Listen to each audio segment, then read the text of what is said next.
uma vez a mensagem do amor de Deus, da sua compaixão, da sua misericórdia.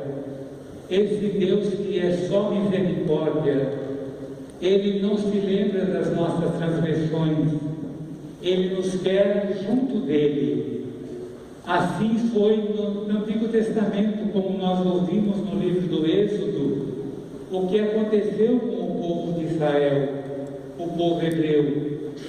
Aquele povo que Deus tinha tirado do Egito, tirado da escravidão do Egito e tinha levado para o deserto, porque Ele prometeu que ia levá-los, todos aqueles que tinham saído do Egito, ia levá-los para uma terra onde corria leite e mel.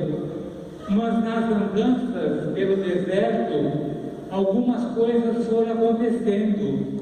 O povo começou a passar fome, começou a passar sede e começou então a reclamação de Deus. Deus então, para organizar esse povo que estava ali desorganizado, o que fez? Fez com que Moisés subisse o Sinai e fosse ter com ele. Mas ao chegar lá, Moisés foi avisado por Deus: desce, não fique aqui por enquanto, porque este povo não merece o que eu quero dar para eles, para todos eles, que são as leis que vão orientar para a salvação. Eles estão fazendo coisas que não estão me agradando, e eu vou aniquilá-los, eu vou dizimá-los. Eles não terão mais vida. Moisés, o intercessor, o libertador do povo, intercede pelo povo junto de Deus e diz: o Senhor tem que se lembrar da sua promessa, a promessa que o Senhor fez a Abraão, a Jacó, a nossos pais no Antigo Testamento, Isaac. Tudo que o Senhor prometeu, o Senhor tem que cumprir agora. Por que tirar a vida desses seus filhos que o Senhor libertou do Egito? E Deus, então, na sua misericórdia, que ouve a nossa oração, disse a Moisés: desce, mas não deixe que eles se corrompam, porque eles estão construindo um Deus que não sou eu, um Deus com a própria mão. Eles fundiram um Deus de metal. Esse não é para ser adorado. Eu serei adorado por eles. Eu só devo ser adorado. Desce lá e diga para esse povo. E Moisés fez o que Deus mandou e desceu e viu a farra que estava acontecendo naquele povo. Dançando, bebendo, orgia acontecendo. Moisés ficou irritado, subiu de novo ao monte, Deus deu as leis e ele veio e quebrou as tábuas da lei. Mas Deus, sempre na sua misericórdia, sempre no seu amor pelo povo, novamente nos dá toda a lei para que fosse cumprida e fosse a orientação para aquele povo. E nós sabemos quais são as leis que regem a nossa vida cristã. São 10 que regem tudo o que nós fazemos. Primeira lei é amar a Deus sobre todas as coisas. E muitas vezes nós deixamos de lado Deus e vamos amar nossos ídolos por aí. Como nós temos ídolos na nossa vida, filhos amados? Nós pensamos que não. Mas uma coisinha pequena pode ser um ídolo que está ocupando o lugar de Deus na nossa vida. E isso machuca o coração de Deus. Mas Deus é um Deus que se esquece das nossas transgressões, porque em Deus só existe amor. E nós temos aqui na liturgia o Evangelho de São Lucas, o capítulo 15, que é tão conhecido por nós. Quando nós falamos em Lucas 15, imediatamente vem-nos na memória a parábola do filho pródigo. Pois bem, quantas vezes eu já cometi esse erro também em falar que é a parábola do filho pródigo. Por que, padre, o senhor se tem errado? Porque nós não estamos falando do filho nem mais novo, nem do filho mais velho, mas estamos falando do amor misericordioso do Pai. É a parábola do Pai misericordioso e não do filho pródigo. E nós lembramos e até comparamos quantas vezes eu fiz a comunidade se comparar com qual filho se parecia, com aquele que esbanjou tudo que tinha, ou com aquele que reclamou, que ficou com raiva do irmão aparecer, depois que tinha gasto tudo numa vida desenfreada. Quantas vezes nas minhas pregações eu não usei essa situação, esse viés para falar do amor de Deus? Não. Aqui Lucas está mostrando para nós um Deus misericordioso, um Deus amoroso, que faz a vontade de seu filho, sim. Ele que pede, dá-me a parte da herança que me cabe. Ele não diz, eu não vou fazer isso agora. Ele reparte os bens entre os dois filhos que ele tinha com a maior tranquilidade e deixa que o filho resolva a sua vida.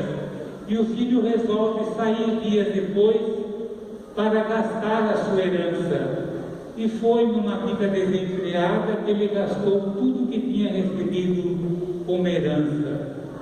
Mas aconteceu que houve uma situação de calamidade durante esse período de fome que ele estava passando, e ele viu que tinha que trabalhar, porque o que ele tinha recebido como herança já não estava mais com ele já não tinha mais o suporte da herança.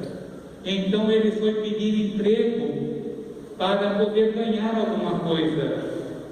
E um homem ofereceu para ele cuidar dos porcos. Para um judeu, falar de porco é a coisa mais abominável. Não tem pior coisa do que falar em porco para o judeu.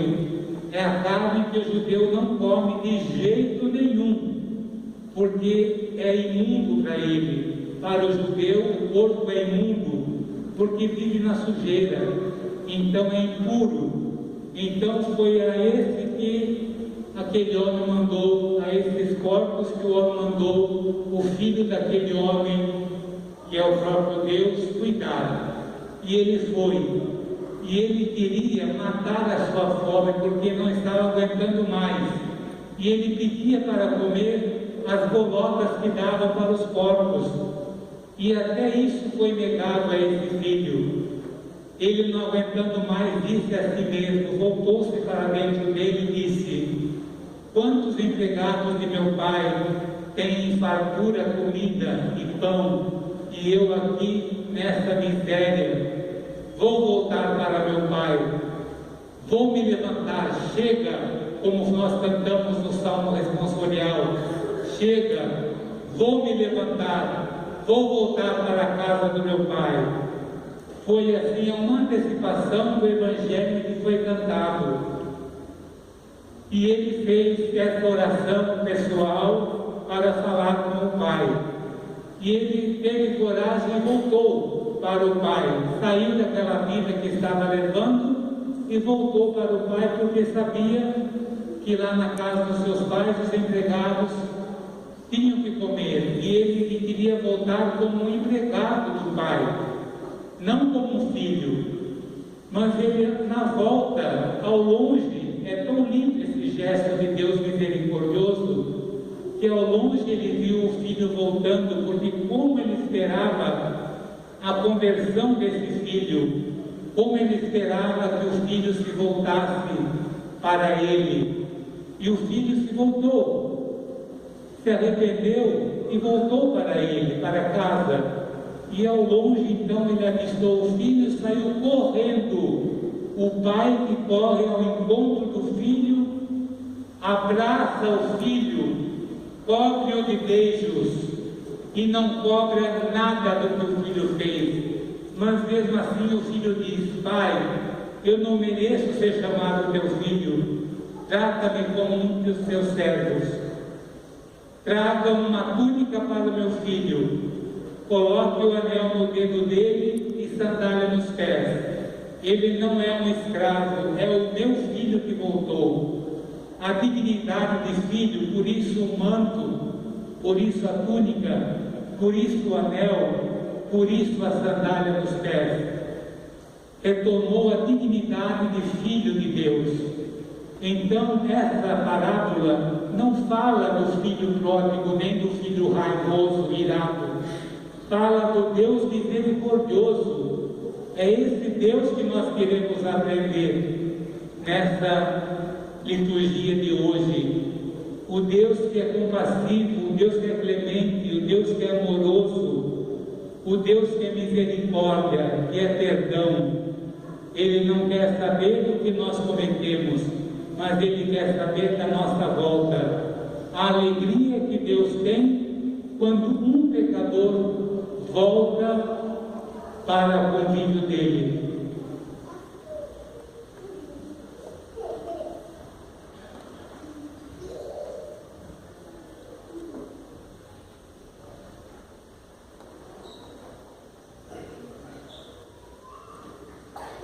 Pode ficar tranquilo que já estão atendendo. Uma queda de pressão, isso acontece quando nós estamos num aglomerado grande. Isso acontece com tranquilidade, mas nós temos os anjos que velam por essas pessoas. Então, esse filho voltou com a dignidade de filho, porque tinha se convertido. Como Deus se alegra conosco também, quando nós nos convertemos, filhos amados. E Ele diz então: alegre-se comigo, porque eu encontrei a ovelha, como a primeira parábola que foi contada hoje. Eu encontrei a ovelha que estava desgarrada, que estava perdida, e eu a encontrei. Deixei as 99, porque eu sabia que as 99 que estavam no aprisco não iam me dar trabalho, porque elas já me conheciam.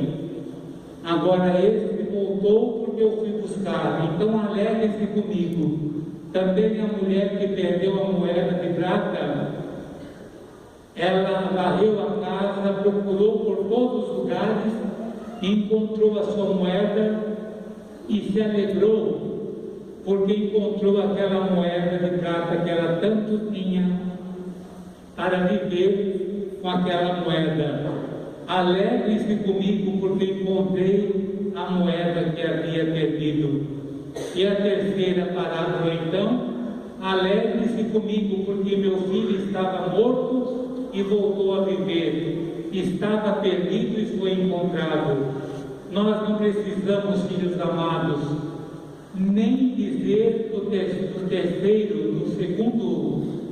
da terceira personagem do Evangelho, dessa parábola, dessa terceira parábola, que é o filho mais velho, porque Lucas não quer focar nem no filho mais novo, nem no filho mais velho. Ele quer focar o nosso coração, o nosso olhar, o nosso ouvido para Deus misericordioso, esse Deus que nos quer cada vez mais próximos dele, e que nós façamos a vontade do Senhor, filhos amados, que nós voltemos para o nosso Pai, arrependidos que somos, porque nós transgredimos as leis, nós fazemos as coisas que não agradam a Deus. Saibamos voltar, reconhecer os nossos erros, e daí sim dizermos como este filho: Senhor, eu não sou digno nem de entrar aqui na sua presença, mas me aceite como eu sou. E Ele diz: eu estou aqui para a hora que você quiser vir me abraçar, porque eu me cubro de beijos e de abraços. Louvado seja nosso Senhor Jesus Cristo. Para sempre seja louvado. Creio